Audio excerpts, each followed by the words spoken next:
So guys, this is like true multi-generational farming here. Yeah. We've been here 90 years. And look at all the kids around. Just doing it with you. The thing about this is I'm out here and my dad used to work this land. He's dead, but now I'm communing with him right now. Yeah. I never even knew Grandpa, but he worked this land, so in a way I commune with him too. So this land isn't just well, it's not a graveyard, it's a memorial.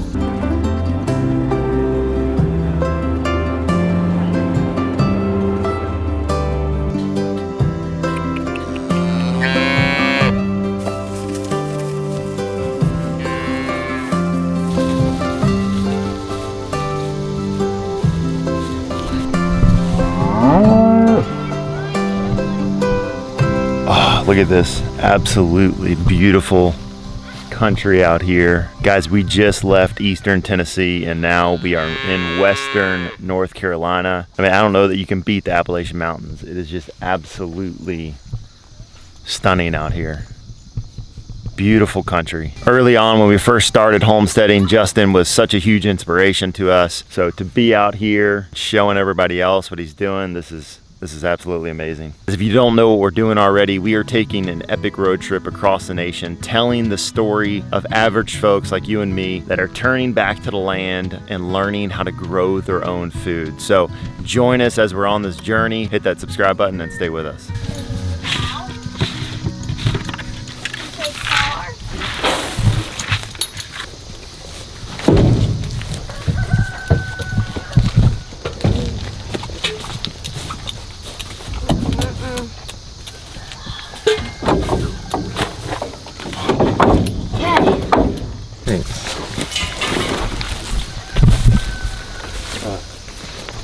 Lily, get you a couple cloths. You got them? I got one.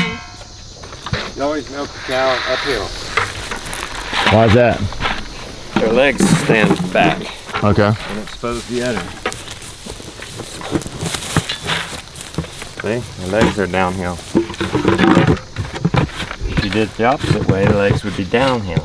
So the udders would be kind way of... of the udder. Got it. You'd figure that out on your own. You don't have to be told it. You end up figuring it out. How long have y'all been doing cows?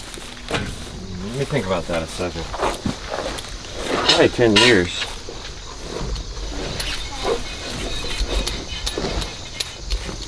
Hey, Right. I'm gonna have to go and tangle that cow. Oh yeah. Pull her food away. I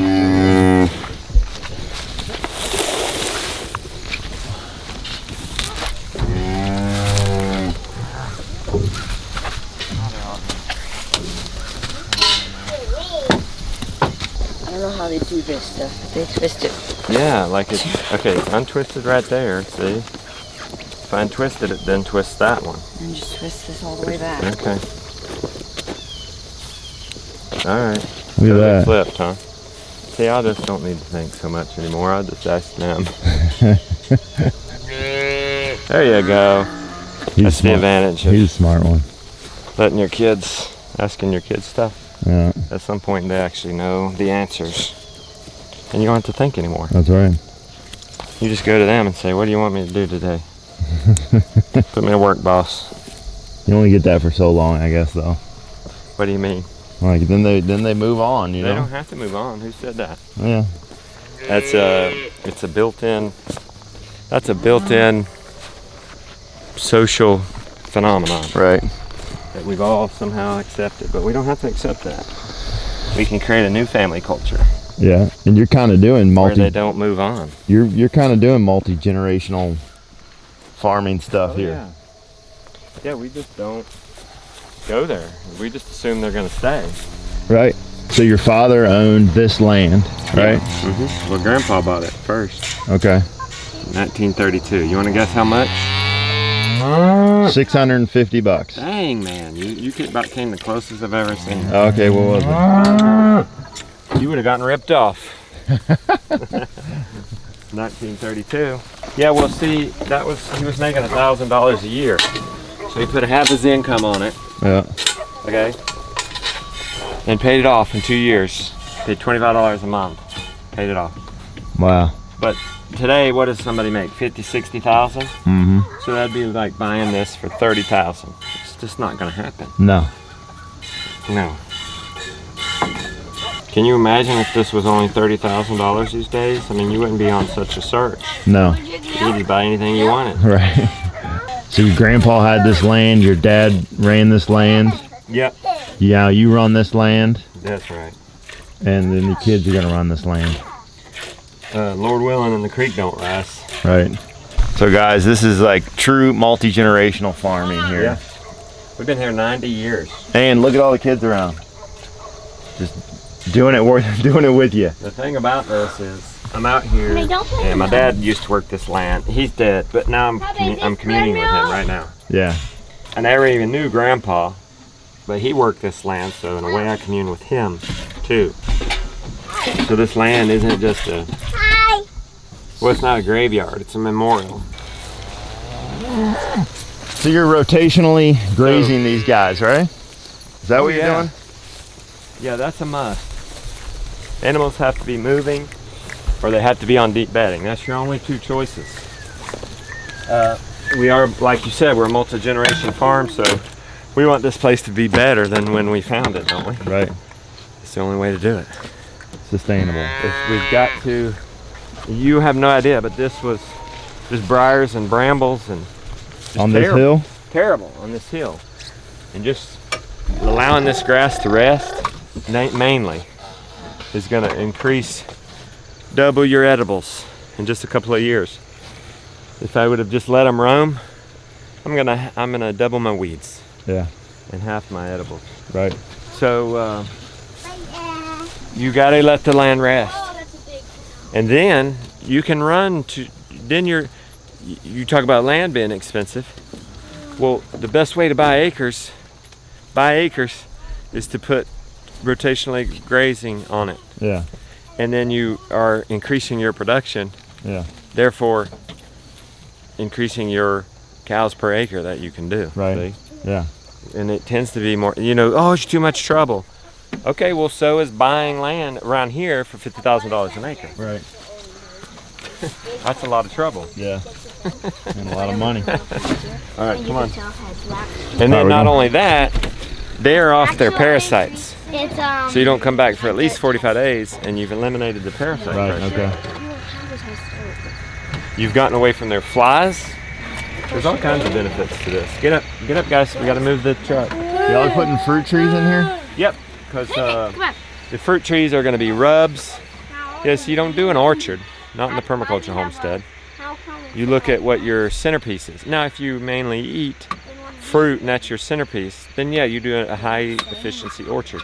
But if your centerpiece is raw dairy and beef, you sprinkle fruit trees among that. Why? Because then because my main priority is the beef and the dairy.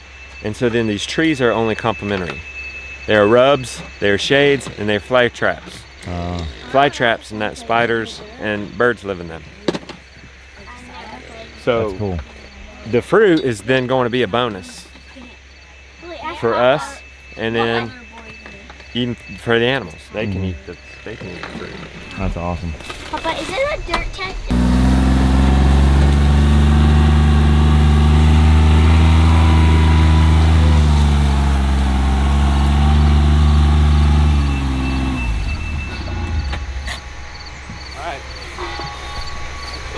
Okay, so that there, I just cleaned the stall.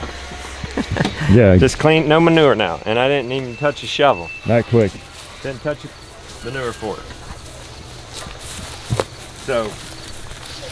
And what do you call this? This is like a stanchion sled? I call that the milk sled. Okay. It does have a stanchion. It has minerals. It's mainly for it's got the minerals, but the shade. Yeah. Well, these trees are not yet grown, so they need shade in this area. If we're in a wooded area, we don't even have to take that. We could tie the cows to a tree, if we even have to tie them to a tree. Okay. We can just milk them on a pan. Next to the machine, we could tie them to the machine. That's sweet. What are they doing down here? They're clearing land? No, they're sawing they're getting trees off the power lines. Oh. Which is good for me because I'm getting them to dump the wood chip. Oh, nice. So happy. We've been having to buy wood chips. Yeah, it's like everybody caught Turn on. that water off right there. Everybody caught on to the wood chip thing. Well, I got away from teaching it because, in a garden at least, because it's so hard to get wood chips. Yeah. And the thing is, grass clippings are better. Right. Now, for animals in deep bedding, Wood chips. people just need to buy wood chips. $200 a load. 8-10 yards. People think, oh my God, 200. I can get free wood chips. No, you can't. Yeah. And if you can, you'd get them. If you can get them, great. But $200 though. I raised 2 pigs once in a pig port on deep bedding, putting a little new wood chips in every day. And it goes through about 8 yards of wood chips. And I raised 2 pigs. That's $3,000 worth of pork. Spend the $200. Wow. Sometimes we get stuck in this scarcity mindset and we don't think the abundance that an investment is going to bring us. Right. And then you're just caught and stuck in poverty Yeah. because you never make a way, and you might not have $200 at first. Well, get 2 pigs and sell one of them before you even buy the pigs. Get a deposit, get somebody to go in on some pork with you, and then here's the kicker. That 8 yards of wood chips, the pigs have began breaking it down. They've added their manure, and so now you have the combination for a heck of a compost pile. Right. That could be sold, that could be used on a garden. Yep. You can't buy a load of compost for $200. Right. It'd be more than that. Especially that type of compost. Yeah, compost that you knew exactly what went in it. Justin, who would you say your greatest teacher was? Joel Salatin, for Okay. sure. All this is Joel Salatin inspired. Just a lot of it's just on a smaller scale. Right. If you are hunting a place, you want water above you. We have water above us. I mean, I didn't get to choose our place, but thankfully there's water above us in a little spring.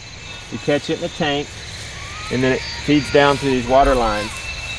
And we have gravity-fed water. For years, I just used the well. And that's okay, but the well will only go pump water up so far up the hill. Yeah. It's good to have redundancy, especially when it comes to water. So we could use the gravity-fed, we could use the well. This is leaking. That's partly because it's not tight enough. Auto valves are a little finicky. So when it's But full, once it shuts fills off. It floats. Okay. It floats that and it turns it off. That's cool. And when they drink something, it sinks down and therefore it fills up again and opens it. You want to make sure their water is clean. I saw a little manure in there. That's where you're going to get your parasites. Yeah.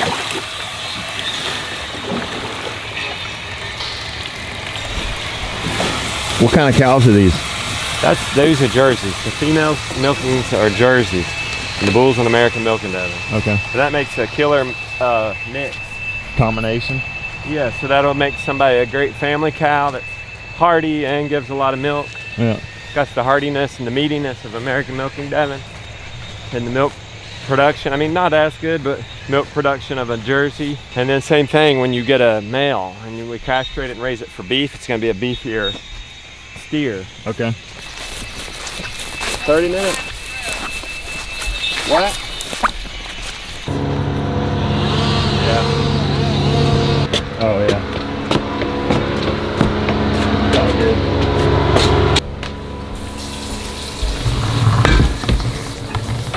Justin, someone wants to get started homesteading. Yeah. What's the one thing you tell them? I would tell them just plant. 2 words. Just plant. Start right now where you're at. You don't have to. If you're saying, don't. A lot of people get caught up in oh, I need a backyard.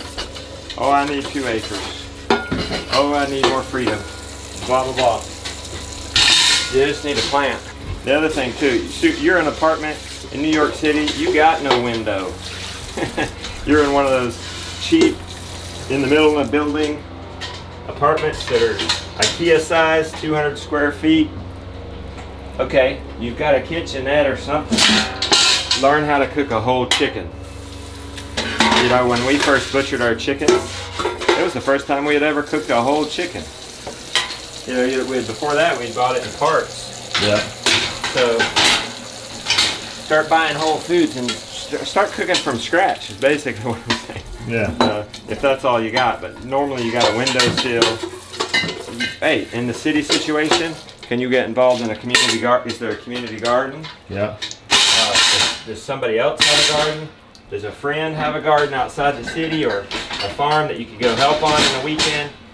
It's just excuses. You're just hiding behind excuses. Right. If you're not doing as much as you can with what you have. If you're not doing as much as you can with 1 acre, you're certainly not going to with 5. Yeah. So get acquainted with your food, right? Where your food comes from. All that good stuff. You be where your food comes from. Right. We were looking at a property that was 200 acres when we first started, and we were going to go after this thing and just conquer hills to get it, right? Well, it all fell through, and in the end, we ended up doing everything that we've done today on that little 5 acres in the city. Yeah. I mean, in that, we would have killed ourselves on 200 acres, but we survived on 5 acres. So how many, you know, what's your goal? If our goal is to have 5 kids, our 5 kids to have a place on here, that's 25 acres. So in the end, we'll have cultivated 25 acres. Of healthy land. Yeah. That's awesome.